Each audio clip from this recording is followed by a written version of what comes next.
Es chisme. La verdad es que está dominando toda la prensa nacional e internacional, todas las redes sociales.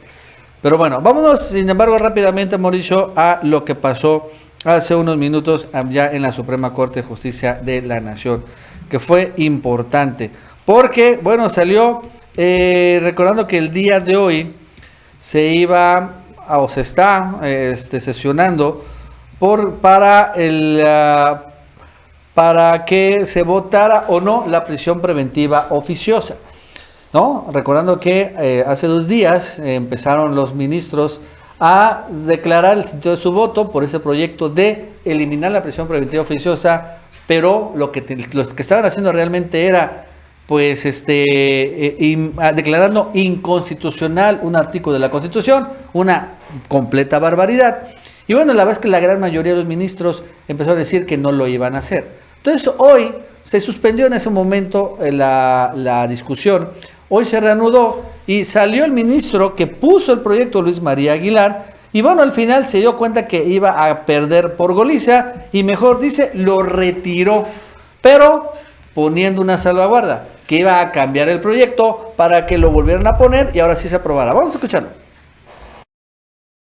Sesiones, he encontrado algunos puntos en común que evidencian la posibilidad de llegar a un consenso mayoritario entre los integrantes de esta Suprema Corte de Justicia de la Nación, por lo que, en aras de construir una decisión que proteja los derechos de todas las personas, retiro el proyecto para reconstruir la propuesta y con ello tratar de unir los puntos de conexión, así como matizar los disensos que nos separan, a fin de proponerles una nueva metodología que nos permita expulsar los efectos dañinos de la prisión preventiva automática que ocasiona en la vida de las personas y de las familias mexicanas. O sea, es buena noticia porque al final, bueno, le echó para atrás, pero como lo escuchamos, tampoco es tan buena porque va a intentar hacer ahí un menjurje este ministro y volver a representar, porque al final nunca se votó, por lo tanto nunca fue desechada, ¿no? Nunca fue rechazada de manera legal y entonces ahora va a volver a hacer un menjurje a ver si los ministros lo aprueban.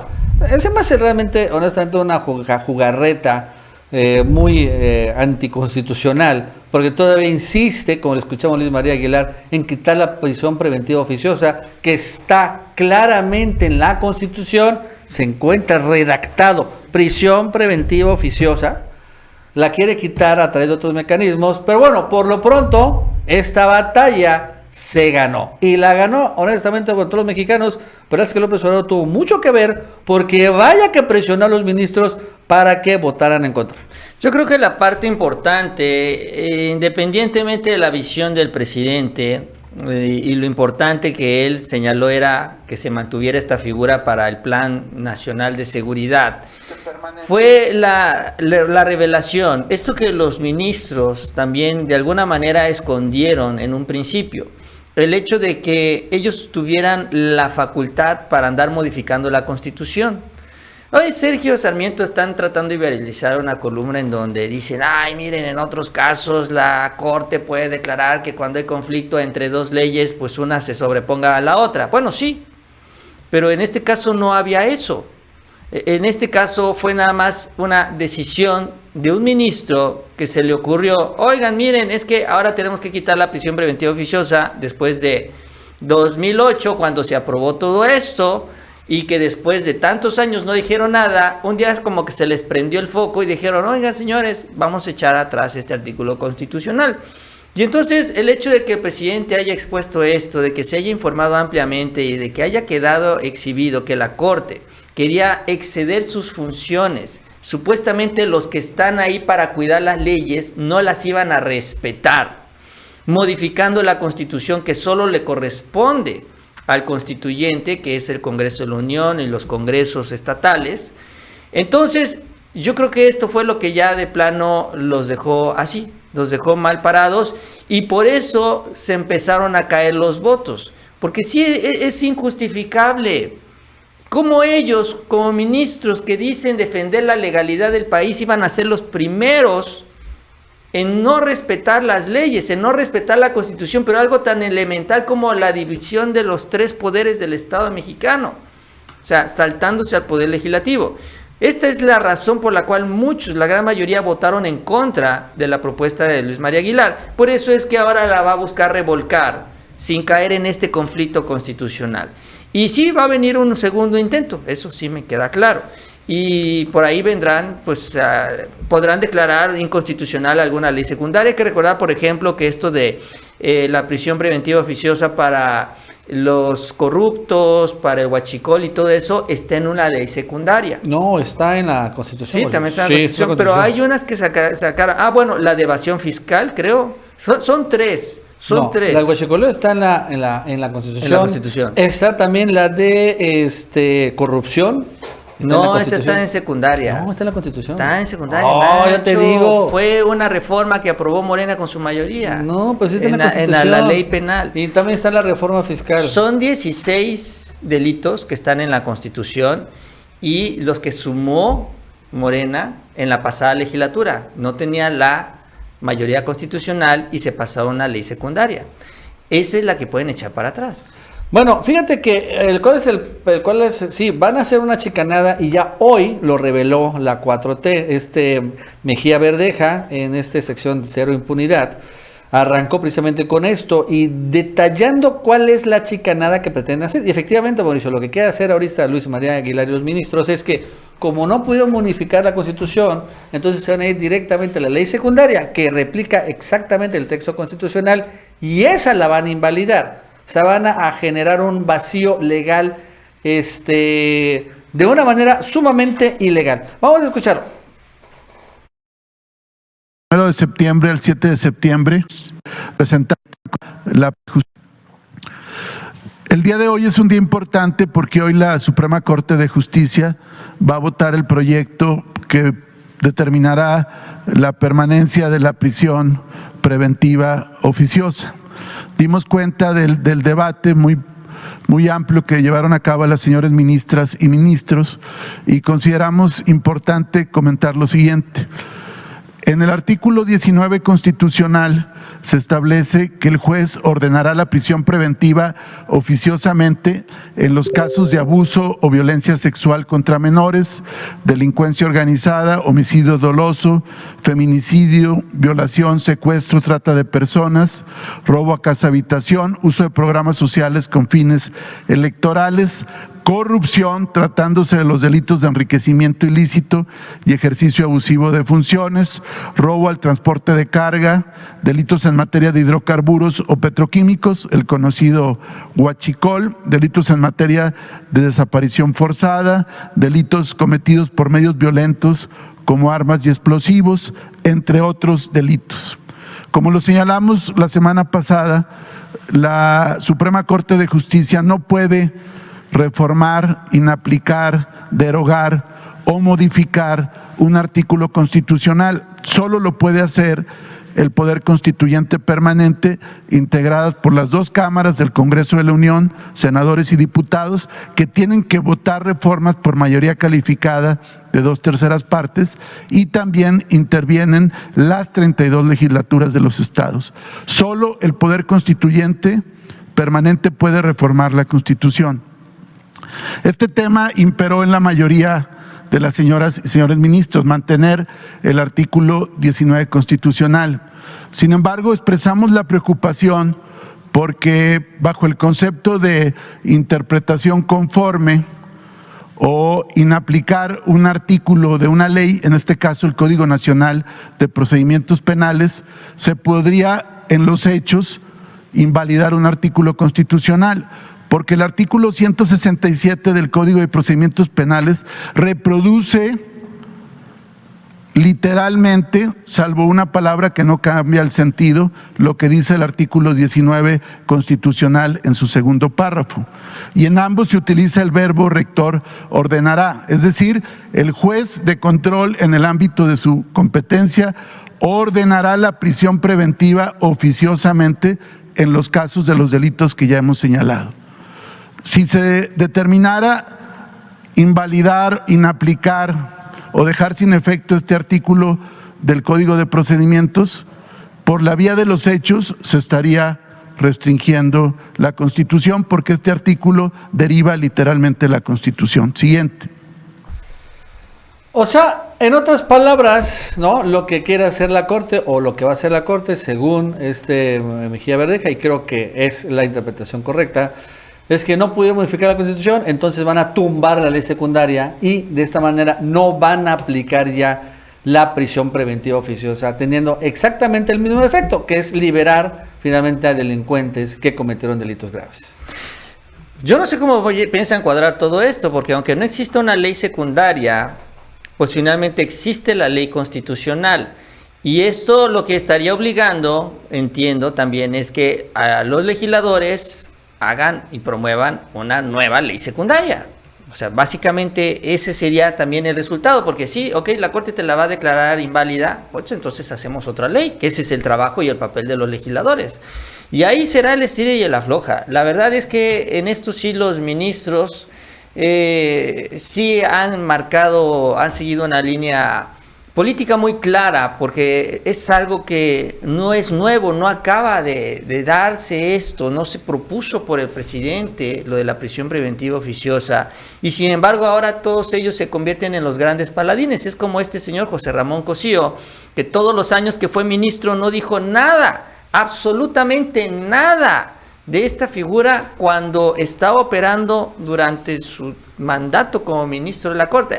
Pero ya deja de ser ministro y ahorita hasta representa a ciudadanos mexicanos en la Corte Interamericana de Derechos Humanos. Es uno de los ponentes, uno de los expertos que se pone a hablar en contra de esta figura. ¿Por qué se quedó callado tanto tiempo? ¿Por qué no dijo absolutamente nada? Porque ahora no les conviene, ahora tienen miedo de que, como pueden ser eventualmente encontrados responsables de algunos de estos delitos, como el tema de la corrupción, que esto es lo que más les preocupa, van a terminar en las rejas o pueden terminar tras las rejas. Entonces, ahora sí les preocupa. Ahora sí están volteando a ver, sí hay que decirlo, hay muchos inocentes que están tras las rejas, que no tienen sentencia. Sí es un sistema que se tiene que perfeccionar. Pero tampoco puedes dejar de liberar así a todos nada más porque sí. Porque así como salen inocentes, también salen muchos culpables. Y sobre todo líderes y personajes que han causado mucho daño al país. Entonces, es un tema que no se debe tomar tan a la ligera como lo están haciendo los ministros, aunque hagan todo este teatro. Pero honestamente, las soluciones que ellos están proponiendo tampoco son las mejores. Pero fíjate, Mauricio, que este caso tiene un giro muy interesante, ¿no? La verdad es que pocos lo saben, porque la prensa nacional ha intentado esconderla a como dé lugar, pero aquí se los vamos a revelar. Y la pregunta es, bueno, ¿y por qué rayos la Suprema Corte está discutiendo esto, no? O sea, ¿por qué se metió ahorita? ¿Por qué están hablando la Suprema Corte de quitar un artículo de la Constitución? ¿De qué se trata? ¿Por qué salió de la nada o no? La Suprema Corte pues no saca cosas de la nada o de la chistera, sino resuelve cosas, ¿no? O asuntos legales que alguien más puso. Entonces, esto que están discutiendo ahorita, Mauricio, deviene de un amparo que puso una persona o dos personas para salir libres. ¿Y quiénes son estas personas? Aunque no lo crean, Mauricio, son dos presuntos capos, patrones. Son Brandon Alexis N. y Alejandro N., que es hermano y tío de Óscar Andrés, alias El Lunares, líder del grupo de la Unión Tepito. O sea, estas dos personas detenidas hace como un año por la policía capitalina, vinculadas a uno del más importante cártel en la Ciudad de México, promovieron un amparo precisamente para que no se aplicara el artículo 19 constitucional en contra de ellos, que es que los metió en la cárcel, y por lo tanto pudieran salir en libertad de manera inmediata. Incluso, Mauricio, esto fue lo que abrió la discusión, esta discusión de si se vale o no este amparo. Pero hoy mismo, ahorita en este momento, se está discutiendo precisamente este amparo. O sea, en la Suprema Corte de Justicia de la Nación, hoy, están viendo si liberan o no a los familiares de un muy importante o el más importante patrón de la Ciudad de México. En la Corte, hoy mismo, están discutiendo eso. Y por esa razón, quieren invalidar ese artículo 19. Entonces, a ver, ¿quién va a ser, en otras palabras, el primer beneficiado si efectivamente Luis María Guerra logra obtener los votos? O, por si hubiera obtenido los votos, estas dos personas, Mauricio, serán las inmediatamente beneficiadas. Esto uno se pregunta, caray, ¿para quién trabajan los ministros? Porque no va a ser ni siquiera Murillo Caram ni Juan Collado, no. Van a ser estos familiares de uno de los patrones de criminales más importantes de México. Es insólito esto, ¿estás de acuerdo? Es totalmente un escándalo. Lo curioso es que para la prensa nacional no lo es, porque no lo dice nadie. Todo este tema lo está súper mega escondido, ¿no? Pero eso es lo que está pasando el día de hoy. Pues yo me pregunto cómo es que un amparo, o sea, si estamos hablando de que la Constitución, de que la Corte, perdón, no puede cambiar las leyes de la Constitución, no puede modificar la Carta Magna, ¿cómo le das entrada a un amparo en contra de la Constitución?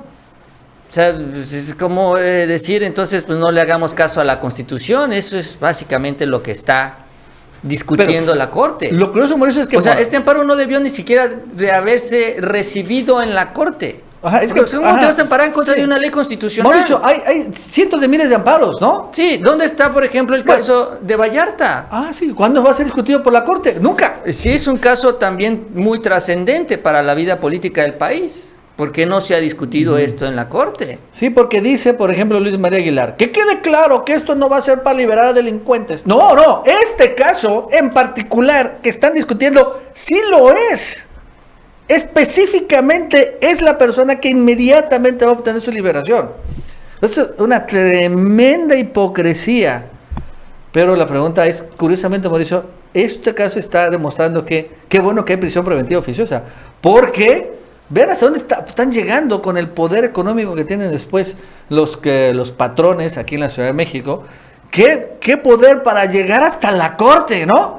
Imagínense en prisión preventiva oficiosa, Mauricio, vean, así se les va a abaratar un montón a los cárteles sacar a los que sean detenidos. Yo creo que también tiene mucho que ver con algo que no se menciona mucho, que son los abogados.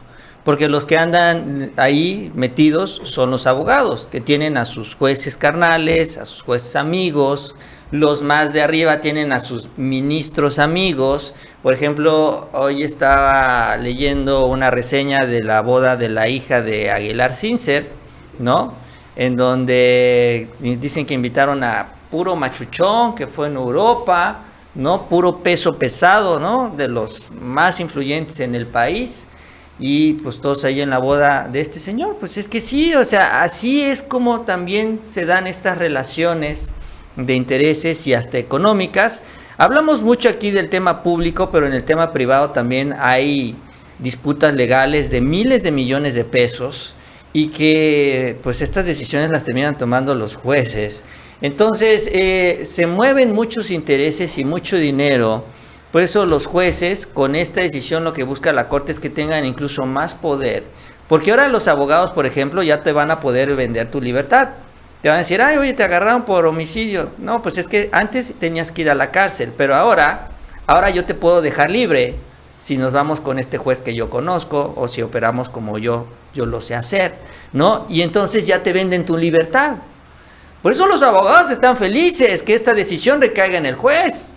Porque ahora podrán ofrecer ese servicio y lo van a cobrar, y lo van a cobrar muy bien al que esté dispuesto a pagarlo, ya sea un inocente, un culpable, ya sea de cuello blanco, ya sea de los grupos que operan en las calles, ¿no?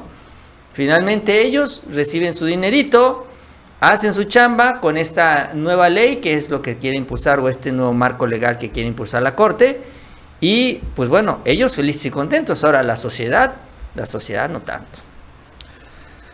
Bueno, vámonos a otro tema, Mauricio. Fíjate que el día de hoy pues, se está discutiendo la Guardia Nacional allá en el Senado. Pero antes, En la mañana se reunieron, esto es sorprendente, el líder nacional del PRI, Alito Moreno, con el secretario de la Defensa Nacional, con Luis Crescencio Sandoval. La verdad es que cuando era gobernador Alito, pues evidentemente tenía reunión con todos los gobernadores, con el secretario de la Defensa, es normal, pero ahora se reúne, repito, el titular del Ejército con un líder partidista. Creo que nunca ni siquiera se ha reunido Luis Crescencio con Mario Delgado. Pero bueno, hoy hubo un desayuno, lo invitó el titular de la Sedena, Alito, a un desayuno, también invitó a Rubén Moreira, y bueno, pues desayunaron, eso es lo que comentan las columnas, o el propio Alito también ayer lo comentó. Pero eso es lo interesante porque, bueno, se da en el marco en donde, claro y evidente, va Alito a meter una reforma constitucional para que se quede el Ejército y la Marina en las calles durante 4 años más, o sea, hasta en total 9 años, en la Constitución, ¿no? Es todo este rollo que ha provocado el divorcio entre el PRI y el PAN. Pero sí es interesante que lo haya invitado el Ejército. ¿Y por qué es? Bueno, pues supongo que para agradecerlo, pero también yo creo que para advertirle. Porque Alito, ya lo hemos comentado, pero lo voy a repetir. Alito es una cucaracha, es un barbaján, es un pillo, es un ladrón, es un mentiroso. No tiene honra, no tiene honor, ¿están de acuerdo? No tiene honor, no tiene palabra. Por esa razón, de manera muy fácil traicionó a los panistas, pero también hace poco traicionó a los propios morenistas cuando Alito no había negociado aprobar la reforma eléctrica a nivel constitucional con Morena y al final se echó para atrás. Entonces, para que no se vuelva a echar para atrás Alito en este momento fundamental, no lo vaya a convencer Claudio X González o Marco Cortés o Ken Salazar o lo que quieran. Pues ya llega el Ejército y se mete y le dice a Alito, bueno, pues sucede que si te echas para atrás, que quede claro que no es que solo vas a traicionar a López Obrador, pues ese vale que eso, o vas a traicionar a Morena, eso no nos importa. No. Vas a traicionar al Ejército y a las Fuerzas Armadas de ese país. Y contrario a López Obrador y a Morena y los partidos, nosotros nos quedamos y tenemos el poder de las armas. Yo creo que por esa razón, así como que, bueno, sí, muy bien, gracias, pero que quede claro que quién es finalmente el que está impulsando esta iniciativa para que Alito la piense muchas veces si realmente va a traicionar o a chaquetear. Sí, es un mensaje político que tiene muchas interpretaciones. Esta reunión que supuestamente y públicamente se dice es para que el Ejército se entere de qué es lo que contiene la iniciativa. Bueno, la iniciativa contiene nada más el cambio de un numerito, ¿no? Del 2024 al 2028. Eso es lo único que se va a cambiar en la iniciativa. Hasta chiquitita es, porque no hay que hacer tantas modificaciones. Sin embargo, pues sí, el encuentro llama mucho la atención. Se mencionó en su momento que cuando los titulares de la Sedena y de la Marina iban a ir a la plenaria, pues era una decisión también histórica de las Fuerzas Armadas acercarse así a las fuerzas políticas y acudir a los eventos políticos de los partidos, sobre todo ahí en la Cámara Alta, porque se iban a ir al Senado de la República a hablar sobre estas reformas también. Sin embargo, no fueron por todo el episodio que ya vimos en el caso de Ricardo Monreal. Y sin embargo, ahora sí se da el encuentro de pues el titular de la Sedena con Alito, ¿no? Una de estas, pues sí, también para que quede afianzado, ¿no? En este saludo de manos, que pues el PRI va a comprometerse a seguir con esta iniciativa, porque lo que ha dicho Alito es que confía en las Fuerzas Armadas. Entonces, esta es la reacción también que se da por parte de la Sedena, diciéndole, gracias por tu confianza, ahora nosotros confiamos que tú continúes adelante. La otra parte también tiene que ver con la misma presencia, desde mi punto de vista, también la presencia pública, la imagen pública de las Fuerzas Armadas, porque sabemos que el 80% de los mexicanos, porque eso hay un consenso general, nadie ha desmentido este dato, de 8 de cada 10 mexicanos quieren que estén en los temas de seguridad, quieren que estén en esta estrategia, que no se vayan a ningún lado, que sigan ahí. 8 de cada 10 confían en ellos. Además, son, junto con la Marina y la Guardia Nacional, la Sedena es de las 3 instituciones más prestigiadas en México, más reconocidas por los ciudadanos. Entonces ya tienes estos dos datos. Entonces, el hecho de que con este reconocimiento la Sedena vaya y se reúna con el PRI, de alguna manera también es como para decirle a los mexicanos, señores, nosotros como Sedena estamos también confiando en el PRI, ¿no? Para fortalecer esta iniciativa, este peso político, este valor que está, se le debe de dar, ¿no?, a esta propuesta del PRI, porque, bueno, pues nos va a ayudar a nosotros, a la Sedena, que estamos hablando justamente de ellos. Entonces yo creo que también es una manera de que se le dé como que un blindaje político adicional al PRI en este pleito, en este divorcio, en los gritos y sombrerazos que van a caer por parte del PAN y el PRD. Y yo creo que al aceptar a Alito también está, como decías tú, Nacho, y venía diciendo en general ya para terminar, yo creo que al aceptar el desayuno, al aceptar este encuentro, el PRI está aceptando que van a llevar esto hasta el final, cuando menos en la Cámara de Diputados, pero que la idea es efectivamente aprobar esta reforma constitucional. Y ya están las fotos, Mauricio, ya las acaba de subir Alito, ¿no? Las fotos de hoy de desayuno, vemos aquí. A mí me queda la duda si nada más eran ellos dos o fue con la bancada. Ahí te vas a ver, aquí está el Bucio, el de la Guardia Nacional. Aquí hay una foto más clara del desayuno, pero no se ve, pero aquí vemos que Sí, está fue con Rubén la Moreira, bancada, ¿no? Alito, está la secretaria Carolina Villano, está precisamente la diputada Yolanda De la Torre. de la Torre, que puso la iniciativa, ¿no? Y aquí hay otra foto, aquí no sé quién es, pero supongo que es otra diputada, ¿no? Sí, Porque- fue con la bancada, entonces. Sí, supongo que sí, porque pues, los militares están con su uniforme, ¿no? Es significativo porque te decía yo, Nacho, no se reunieron con la bancada de Morena, pero sí se reunieron con la bancada del PRI, ¿no? Sí, se reunió. Es interesante. Sí, no se reunieron, ¿no? No llegó Crescencio Al Senado. al Senado, no se ha reunido con la bancada de Morena, pero ya se reunió. Sí, no, pero esa Con no la es la, bancada no es la del banca. PRI. Bueno, sí, aquí Sí. es la dirigencia, Mauricio. No, pero es la bancada, creo. Porque ahí está, pues está Carolina Villano, bueno, es dirigente, pero también es diputada. dice bien, reunión de trabajo con no sé qué, dice la Cámara de Diputados. Ok. Y lo que dice el Alito, nos reunimos con el titular de la Sedena para presentar las preocupaciones de la ciudadanía ante la inseguridad que se vive en todo el país. Expusimos la necesidad urgente de atender el tema y la importancia de no dejar que el crimen organizado siga avanzando. Bueno, bla, bla, bla, bla, bla, pero ahí está la reunión entre ambos personajes. Y bueno, pues digo, para que quede claro de qué se trata, ¿no? Y quién es el que está detrás de todo esto, y que es obviamente las Fuerzas Armadas.